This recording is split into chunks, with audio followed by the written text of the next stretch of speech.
Haval, a name that has become so synonymous in South Africa, it has literally disturbed the peace of brands like Toyota, Mazda, and Volkswagen.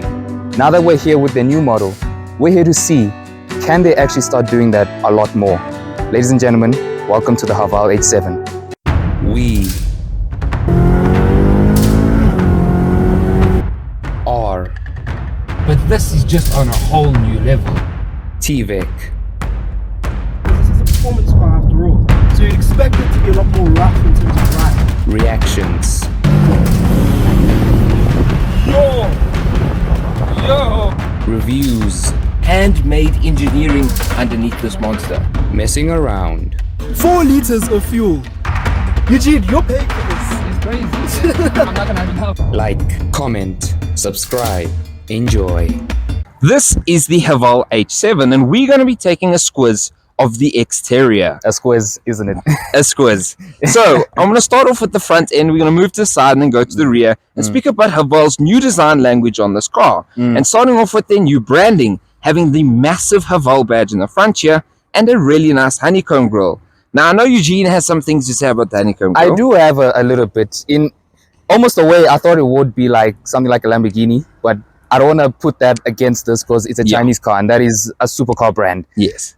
But off the bat, like looking at this front end, in a way, it almost reminds me of a Ford Bronco Sport. Yes, it's got a very... For the viewers in America, you know exactly what I'm talking about. Yes. When you look at this, very Bronco-esque. It's very Bronco-esque. And if you're not in America and you're in South Africa, Land Cruisers. Land Cruisers and Jeeps. Jeeps as well. Let's not forget the Jeeps. There's very strong bouldering on the actual bonnet here. Yeah. The wide front end. I have to say also for you American viewers and now South African, seeing as we've got the new Mustang in finally, this front end kind of has a Mustang element to it. It kind of does. It's got a slight Mustang look to it. Just on this front piece here. Now, I'm not saying the whole piece, guys, so don't get cross with this. Go and have a look for yourself, or maybe we'll put a picture up of the Mustang so you can see for yourself. Yes, you have Google, so you should Google it yourself. Exactly. And then looking on the side profile, it has a very rugged edge. You know, not many SUVs in this category, such as a Tiguan or a CX-5 or even a Sorento, have this kind of, you know, off-roading based look. So it's kind of nice to see this divulge from the norm. And Anos, what do you think about it? And also, I did want to mention, before we move fully here, the lights. If you're thinking LEDs. Off-road, you think what? Jeep or G-Wagon. Or G-Wagon. And these round lights have very similar design elements to cars like that. And they actually look really nice. Now, there is an H inside here for the Haval themselves. And if you look at this and you look at in the Haval range, or the GWM range, sorry, the Tank 300. Same light design. So a lot of the off-roady elements from the Tank 300 or the Tank series has actually come into this car. And one thing we do like about every single one of these new H7s is that actually all lights are LEDs as standard. Yeah, and even the DRLs, like Gene said, everything is LED as standard in this car. And coming in at 671,000 Rand, because this is the Super Lux, all-wheel drive. You can just get the Lux, which is two-wheel drive, but we'll speak a bit more about that when we're speaking about the engine. Shall we get to the back? Because we've already discussed the rugged edge. You can see, I want to just have a quick overview of the side here. To me, this is very futuristic off-roader, Rivian, Halo game looking SUV. But I think it looks really, really cool though. It kind of got does, a really, really cool design to the side piece here. Obviously, you've got your bike holders at the top there. Yeah, your roof rails. These nice side fenders. And you can see how bulgy the sides actually are. It looks very like... Muscular, in a sense. Muscular, yes. Yeah, no, it does. Now, the back end is quite controversial. I know Eugene has his own feelings about what these lights look like. A CX-5. CX-5. There's a little bit of Mazda in there. Now, it's not a bad thing. The car actually does look good. I still don't mind it from the back. And I've heard many reviews say that this is going to be a car that you either love or you hate. People say that they don't know if there's going to be an in-between. So I, though, am on the more of the love side. So it's like the middle child, basically. Yes. It's like either love or hate the middle child. You middle child, comment down. Oh, you middle children, sorry, don't blame my English. I haven't been in school for a while. You middle children, comment down below if you agree with us. The middle child is always loved or hates. Neither, not both. It's an in-betweener. But yes, now speaking about the new design language, Haval has now gotten to placing their owner brand GWM on the back of all their cars. The Haval Jolion Pro, the new H6s, they're all going to get GWM badges on the front here, which I don't know, is a little bit controversial to me because it isn't a GWM, it is a Haval. It's like Toyota with, you know, a Land Cruiser, Yes. putting the Toyota badge in the front And a Lexus badge. and the in Lexus back. badge in the back. Imagine having a Polo with an Audi badge in the back. I don't know. Actually, yeah. Yeah, it's odd. It's Not very exactly that, but you guys know what we're talking about. Obviously, you've got your four-wheel drive badge, because this is the four-wheel drive, and that's how you distinguish it apart from the normal Lux. odd. And I think we should actually head inside to see how it stacks up against the competition. Yeah, let's take a squiz inside. Okay, guys, we are now inside of the Haval H7, and there's a lot to talk about on the inside. Yeah. And so I actually want to start off before we get off to the tech stuff, which is this actual center console over here, and start with the storage. There's a lot of storage in here. I want you guys to just pause the video quick. Just pause it. I'm watching you. I'm giving you 5 seconds. Pause it. And I want you to guess how many storage compartments are inside this car. Okay, have you guessed it? I'm watching you guys. There's 35 storage compartments in this car. 35 places to put things. And included in those is 2 cup holders here, and on the side of the doors, there is also more cup holders, but they're actually specific for bottles and stuff. Yeah. So it's really nice. Now you do have a press button right here, which releases your glove box. The glove box isn't huge. We can actually show more when we're actually driving. But when you take this piece out, you can actually stick really far in there, open it up, and as well as that, it is actually a chilled glove box. So if you want to keep things cold during this hot summer that we have here in Africa, you can do that in the H7. Specifically Africa, because the African sun will eat you alive. Yes. Now you do have all your controls here, your parking sensors, your yield assist, or yield decline assist, I should say. You do have this locking device here for your rear diff. Yes, yield descent. Yes, exactly that. Because this has an electronically controlled differential at the back, a limited slip differential, I must say that. In an SUV, an LSD. Now you might be wondering what these are for. This is because these seats are heated and ventilated. I don't think you get that on many rivals of this category. I don't even. I need to double check, but I don't think you even get it in the Tiguan. No, you don't, because maybe R-Line, but I can't remember, to be honest. But you're paying a lot more though. You will pay more if you want this in a Tiguan. I do like, however, how everything is displayed. You've got this almost fake carbon. Yeah. Fake carbon fiber. Carbon fiber. It's carbon fiber, exactly. This is exactly what that is. It doesn't look bad though, and it's not. They've made the cheap plastics a lot nicer to look at. It's not just a plain piece of plastic that you find in Toyota. Now you do have this really nice, like chrome, looks almost like an exhaust tip color on the inside here. Like from Gintani. Exactly, from Gintani. Now you do have a nice wireless charge here. You do have USB over there, which isn't great. You do need USB-C. You do have another port there. But this is, on the bright side, a 50-watt wireless charger. So it charges really fast. This is equivalent to a Tesla's 80% charge in 18 minutes. Yeah. So let's actually move on from there. There's a lot of stuff to talk about in terms of quality, like no movement. Like Mercedes. Please take a note out of this. Take a note from Haval. Take a note. The Chinese are giving you guys notes now. But the absolute build quality is just insane in this car. It's built so well. And you've got a lot of creature comforts. Like all of this is nice and soft touch, even running across the doors here. And then speaking about creature comforts, we have to actually speak about the ginormous screen in the center that everyone's going to have their eyes attracted to. Which really looks like something from the Volkswagen Tiguan. Yes. It, like, immediately when I stood into here, or I sat into here, sadly. Why am I even saying sadly? When I sat into here, when you sat into here, I just saw this, and immediately I just thought the Volkswagen Tiguan. It is a 14.6-inch screen, which is very big, as you can see. It like takes up the whole centerpiece over here, and then you have these little piano keys over here. You actually have physical buttons. Physical buttons. More of these, please. Yes. Why is Haval doing everything right and the Germans doing everything wrong? Why? Since when did life turn upside down like that? I don't know. Now, you do have the 14.6-inch, and this display is actually shared with something like the Tank 300 from GWM. And a lot of other things are shared, such as the general design inside of the car. You can see it's a really rugged looking inside. You've got the nice door, actual like handles to open and close the door and hold on if you're going off-roading. Yeah. And you've got a lot to go. But leaving the actual interior of the car, and now actually speaking about this, we're going to not stick on it too long because everyone knows how good tech has gotten, and everyone knows how good Chinese tech has gotten. But the main things to know is things like this. You've got smart drive, you've got parking assist, you've got driver's assist, you've got safety, like insane safety in this car. Automatic braking, all of the distance controls, full on cruise control, adaptive cruise control, which is all controlled by this button here. I did want to also show, if you press, for instance, over here, and you go to your climate, you can actually change climate via the button on here. But if you went, for instance, to music or to home, it actually changes the volume of the car, and you can mute it via the center OK button over there. Which is cool to have. It's really cool, really independent to have it right here. It makes it a lot more classy. Yes. And it makes it a lot more easier to use. So we're at the back of the Haval H7, and there's quite a bit of points that we have back here. Yeah, a lot of points to speak about. A lot of storage in the car. As you can see, you've got your very distinctive cup holder here, or bottle holder, that Haval's very proud of. More storage, more storage, more storage, more storage, and a billion other in the front there.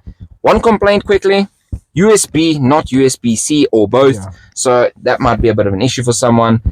Really good quality. This is all soft touch over here. Even the cheap plastics aren't too cheap feeling. You've got your carbon carb over here and your fake wood, but it's a really nice trim to have. It is. It's very rugged feeling at the back. Very rugged. Same as the front. I mean, like a Tank 300 or something to that like. No, definitely. But it's still comfortable, which is very nice. Is it more comfortable than the Ford Territory? It is more comfortable than the Ford Territory. Because of what? The general quality, I'd say. General quality. The seats are really nice. Okay. Fake leather, feather. Feather. Really nice quality. And they are very comfortable. And I think it's a very spacious car inside. I would think it's about the same, if not maybe smaller than the Ford Territory in the back. I don't think so, to be honest. I could not do this in the Ford Territory. Seeing as we're laying down here, let's lay down in the boot. Okay. In terms of, electric boots opening, I know this is very petty and very picky, but it is quite slow. And also it's quite low down here. Can obviously push it up a little bit, but quite low down here. The boot space is quite big. Yes, for some reason you do have a fire extinguisher back there. I don't know if that's Haval maybe saying that you might get in a bit of a sticky situation with this car. But anyway, when it comes to the general boot space, it's quite big. It's a decent size. It's about 470 liters. The actual volume is going to go down at the bottom of the screen right now. That's quite a decent amount of size for about 4 very large luggage bags, or a good size grocery haul. Okay guys, you join me at the front end now, and we yet to look underneath the bonnet. I'm going to make this short and sweet and only tell you the really necessary facts. So underneath you have a 2-liter turbo. This is for the Lux and Super Lux range, and this has 170 kilowatts and 380 newton meters of torque. But being the Super Lux, this is also 4-wheel drive with a Haldex styled 4-wheel drive system, and even an electronically controlled diff at the back, LSD at the back. Now, you are going to get a 1.5 turbo hybrid, but that's coming later on in the year. So for the meantime, you just have these 2-liter petrol engines. Now, it is also linked to a 9-speed DCT, and we have to obviously feel how that feels to drive. So join us on the road. Okay guys, you join us in the wonderful H7, and I have to say it, the car is great so far. Now we haven't got to drive it long, and that's why we're going. And we're going a few more blocks, so you guys can't complain that we say things that aren't true. Now I didn't speak about the fuel economy there, because I did want to actually mention while driving. Now with the 4-wheel drive, the fuel economy is claimed around about that 8 liters per 100. And then with the 2-wheel drive option, the Lux, it is claimed around the 7 liters per 100. But the hybrid variant is coming, and that's going to have a claim of around about 5.5, which is superb to have. Now, never mind the economy, because that is boring stuff. Let's talk a little bit about power, and I'm going to give a little bit of acceleration here. I saw some people say that the car is a bit sluggish, but I totally disagree. This car even handles really well. If I was to show you through this corner here, there's barely any body roll. And the brakes are really good as well. You feel very safe in this car, I have to say. The paddle shifters feel really good. They have a really nice sound to them, a really good feel, which I'll show you guys in a bit, or maybe somebody else could show you as well. But this car is just easy to drive. Now you've got a plethora. You've got 9 different options of drive selects, I could say, which is great to have in a car like this. And I have to say the heads-up display is superior to most cars I've been in the past year. I'm gonna use that as a joke, guys. But yeah, in the past little while, this is probably the best heads-up display I have seen. Now you've got a lot of stuff to help you with. The car's very ergonomic inside, very easy to use, very easy to comply with, and especially on the road, it's a very bumpy road, and it just absorbs everything so well. Now we're going to go over an even bumpier part of the road over here, just so you guys can see how comfortable this car is to go. Now the gearbox is a wet DCT, but see, over some big bumps here, you actually still feel so comfortable in it. It feels German in many ways. Now the DCT is quite slow to downshift. We don't have it in sport or anything, but foot flat, and go. So it is quite a few seconds to go before it actually starts accelerating. But once it does start accelerating, it isn't too bad. And you can put it into sports mode and then it will react slightly better. But it isn't slow. It could be quicker, but that's where the hybrid's going to come in and do very well for the car. Okay, so now I'm sitting up front in the car and actually driving it.